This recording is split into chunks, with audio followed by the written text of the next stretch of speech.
Hey everyone, it's Kai from Immoral Thieves. Welcome back to part 2 of Immoral Thieves War Recap 61. And again, this was a great war, combined effort on the Immoral Thieves side between two DWA clans, Immoral Thieves and WarBears, with some support from a few guys from playing with COC, and OneHive on the other side in the OneHive Prime clan. So let's get right into some attack. And we're going to start off with Indecisive's attack on number 14.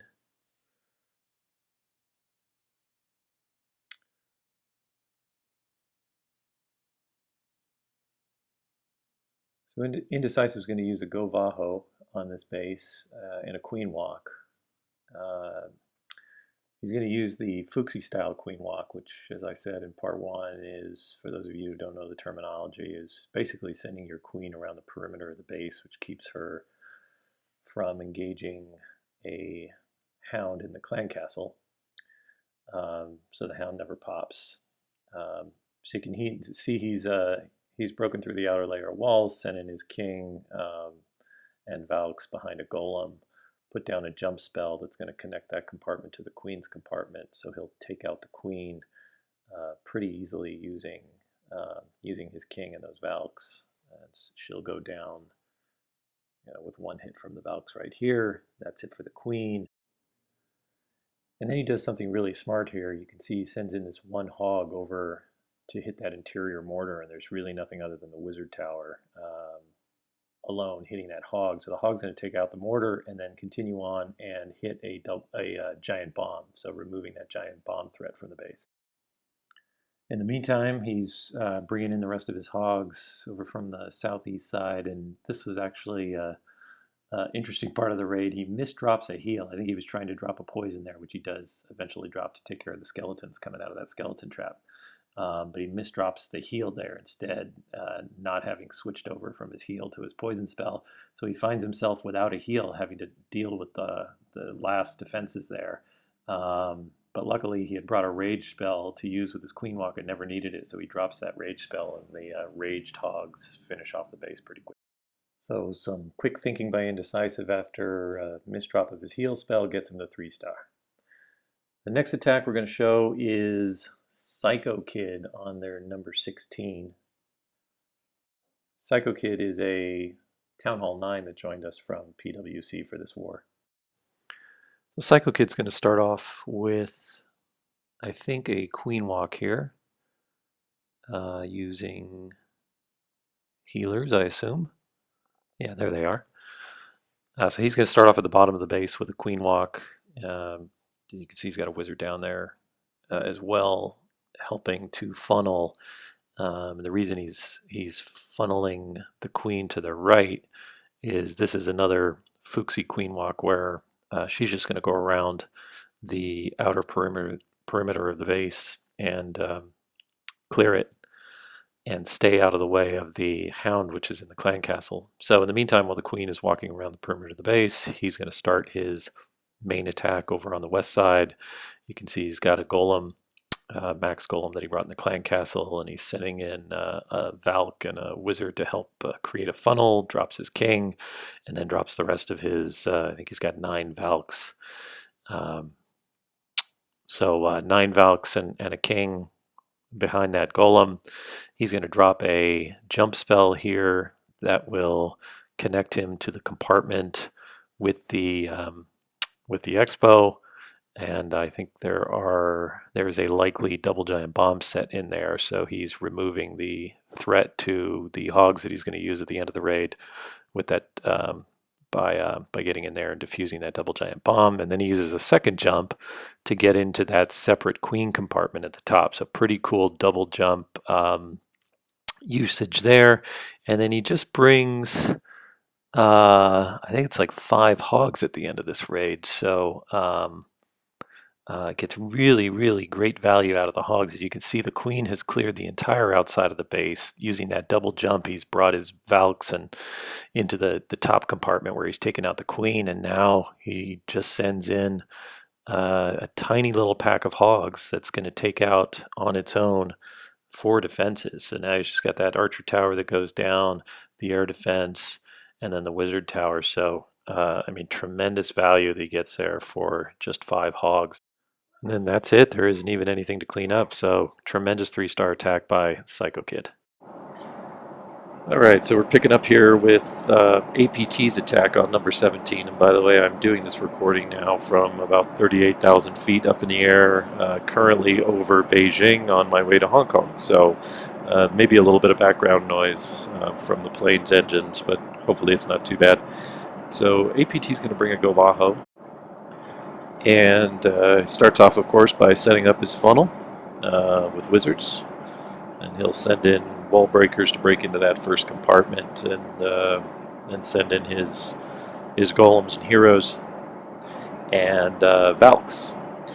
So what he's going to do here is this is one of these empty core based designs, and he's going to use a double jump to make his way around that empty core to get to the queen. So here come the Valks. He drops a poison spell to deal with the CC. At this point, his queen goes walking on him, which works out okay because he has enough wizards in there with the kill squad to take care of the clan castle troops together with the poison spell. And there really aren't any major threats to the queen as she makes her way around the base. You know, she's going to run into, you can see a mortar over there, nothing that's going to hurt her. So he gets these double jumps down, which is pretty cool. That bridges him all the way across to the queen compartment. King will take care of the queen very quickly, as you can see, and then he just starts bringing in hogs from the flank, and it's really all over. So he's got the king and the Valks in that center compartment. They've just run into a Tesla farm. Hits the king's ability, they'll take down that Tesla farm pretty quickly. The hogs have now made their way through the base, and the only thing left standing is the Expo, which is distracted by his king, which is still there working in the middle. And as I said, the queen, as you can see, has survived her walk around the base, and she's now working on that town hall, and it's cleanup time. So tremendous attack by APT, and if I didn't mention this, APT was one of the WarBears who joined us for this war. So APT, fantastic job. Great 3-star attack. Pretty creative way of getting around that base with the double jump. Good job. So the next attack we're going to see is by Joey on, I think it's on number 20. Yep. So Joey on number 20. Joey is one of our best, most creative attackers.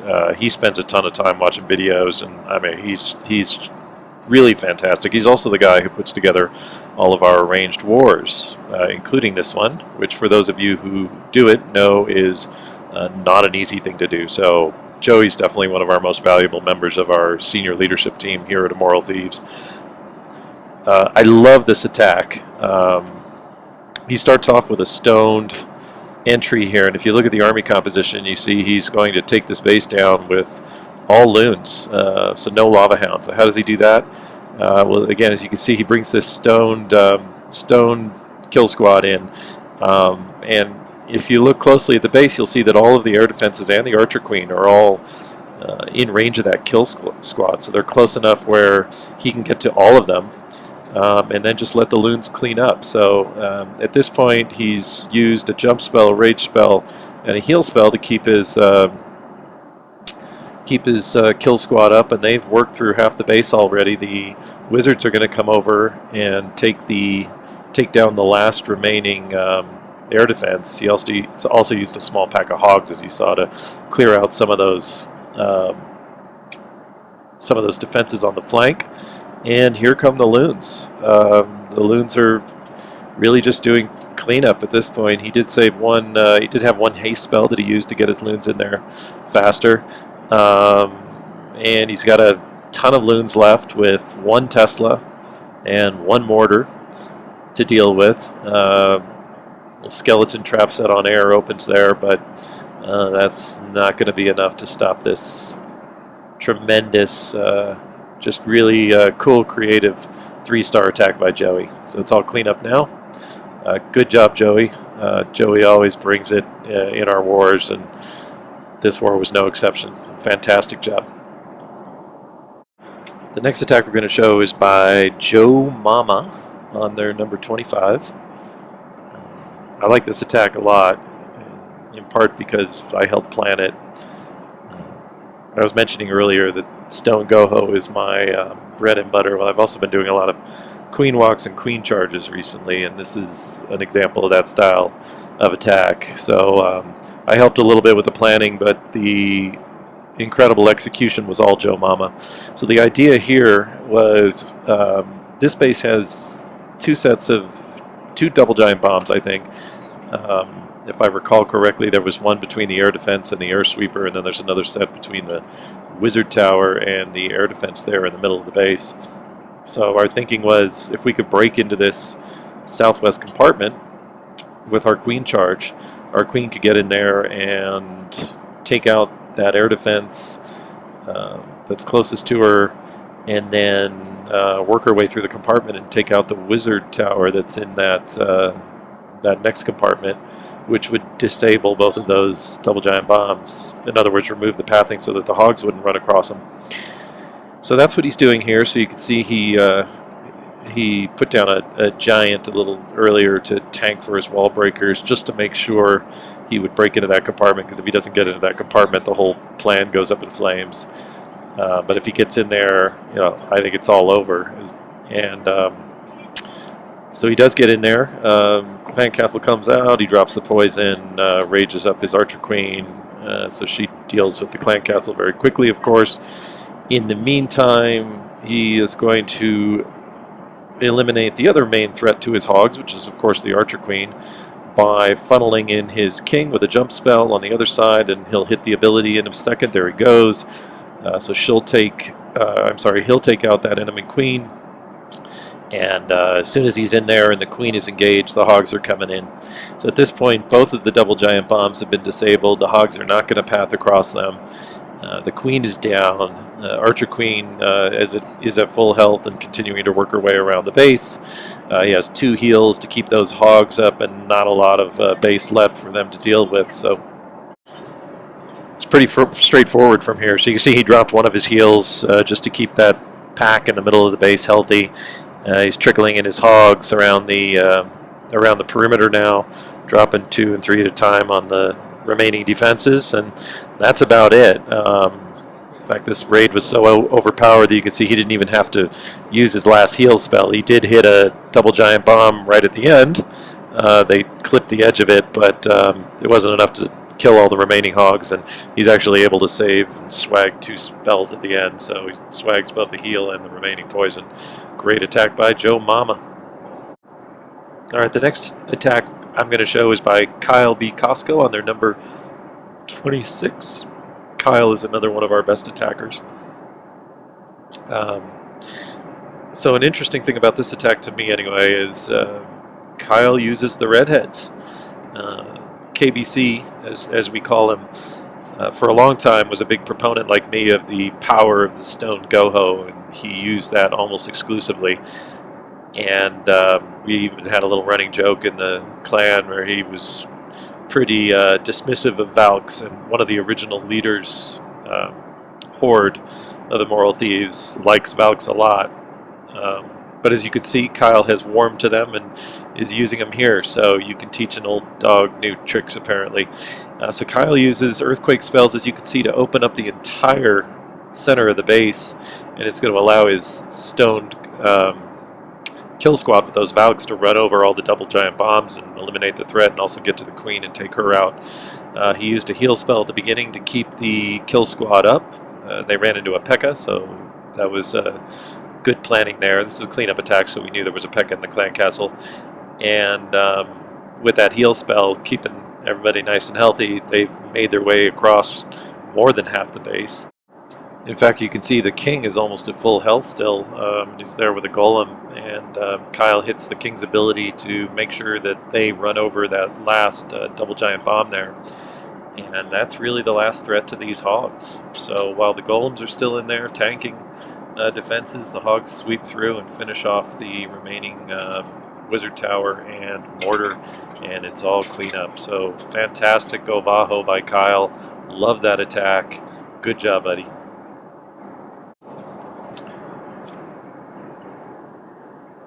So it's all clean up now, and then we'll move on to the next replay. I hope the sound quality isn't too bad, guys. As I said, I'm recording from 38,000 feet up in the air, somewhere over China. We were over Beijing earlier when I started this, and hopefully I'll be arriving at my destination in Hong Kong soon. They're also serving breakfast in the background, so if you hear a lot of clinking, that's what that is. I just had to squeeze this recording in now because I'm not sure I'm going to have any time to do it later. So the next attack, as you can see, is by Godzilla. We call him Cask on number 29, Dr. Godzilla. So this is a goofy base. It's taking the open core concept that's popular today in base design to an extreme. Everything's in this tight L formation around the perimeter with that giant open area on top. And I think what Godzilla was trying to do here was to prevent a queen walk or kill squad from getting to the archer queen, because with that big open area, everything funnels to the sides. So it's actually a pretty interesting idea, and certainly would be effective against certain types of attacks, but every base has a weakness, and Cask, who is one of our best attackers, is an expert at exploiting weaknesses. He's also an expert at using drags, or at least has become one recently. He loves the dragons. So the weakness in this base, as you can see, is all of the air defenses are lined up in a nice little line there. So with those air defenses clustered pretty tightly together, Cask is going to be able to get to them all with just a small sort of kill squad here. It's not a real kill squad because they won't be going after the queen. As I said, he's going to bring dragons, but he uses earthquakes and lightning to take out one of the air defenses. The queen walk takes out the air defense on the other end, leaving the two in the middle. And he just sends in a golem with his barbarian king, breaks through the walls, has a couple of wizards in support, and they take out those remaining two air defenses very quickly. And that's all she wrote for this base. Now he's got dragons that are going to sweep across the base and clean up. They're going to handle the queen easily. He drops a rage spell there to help get him started and take out that queen. And then like I said, it's all clean up. The queen is still working on the backside of the base at full health. The king is still in there at full health, and they're taking out defenses.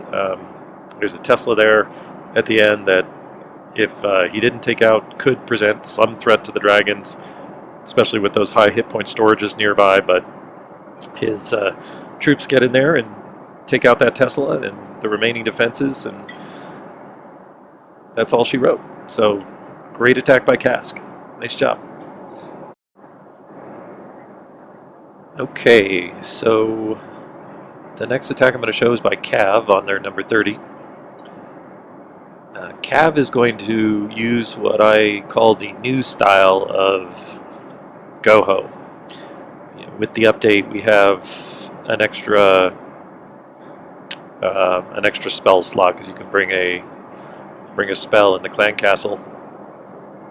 Dark spell, and so this is a style of attack that wasn't possible in the past, but with the update, a lot of people are taking advantage of it. So you can bring an earthquake spell in your clan castle, and then bring 3 of your own, and use those 4 earthquake spells to completely open up the middle of a base, and still have room left for 3 more spells. So that's exactly what Cav is doing here. You can bring 3 heals or 2 heals and a rage, which is what he does. So if you notice where he placed the earthquake spells, it gives him access to almost the entire base. His kill squad is going to be able to enter on the northeast side, and then look at this. He's going to be able to walk with that kill squad all the way across to the southwest side of the base, taking out the Archer Queen in the process.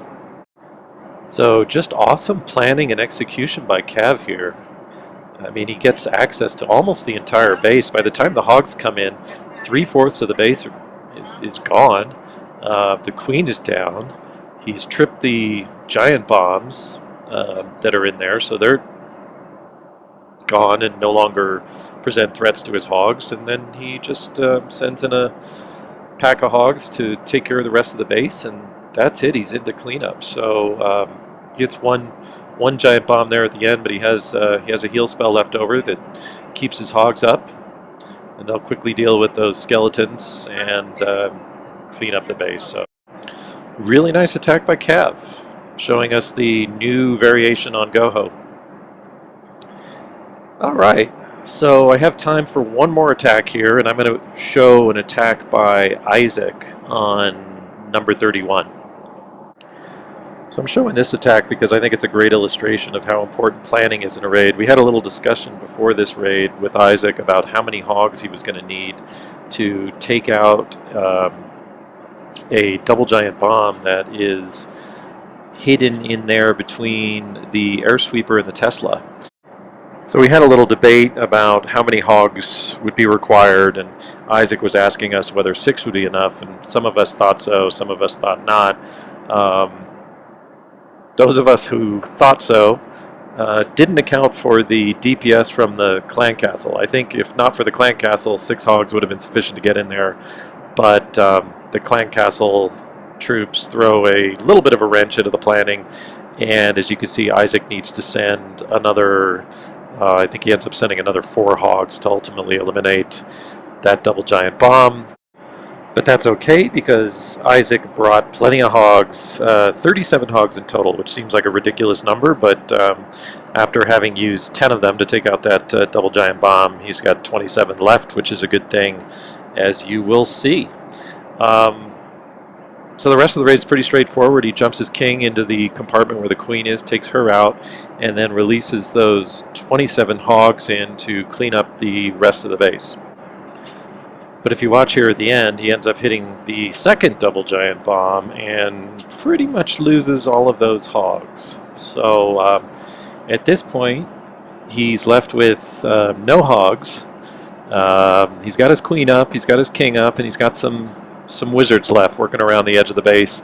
And at the end of the day, that's going to be enough, luckily for him. So I guess the moral of this story, or the moral of this raid, is planning is very important. You know, you want to get the math right when you do those DPS calculations, and sometimes you need a little bit of luck as well. And Isaac's got some luck on his side here. The way the troops end up moving through the base at the end here, the Barbarian King is going to break in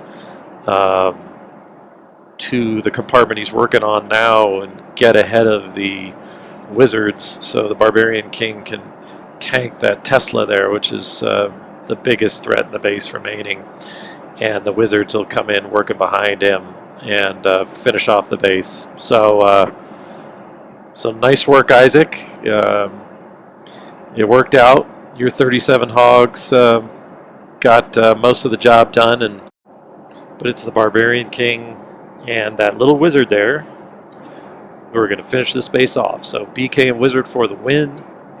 Nice 3-star by Isaac, overcoming some difficulties along the way. So that's a wrap, guys. I want to thank everyone who joined us from WarBears and PWC for this tremendous war against OneHive. And of course, I want to thank OneHive for agreeing to do the war. Great effort by everyone. It was a lot of fun, and we'll see you next time.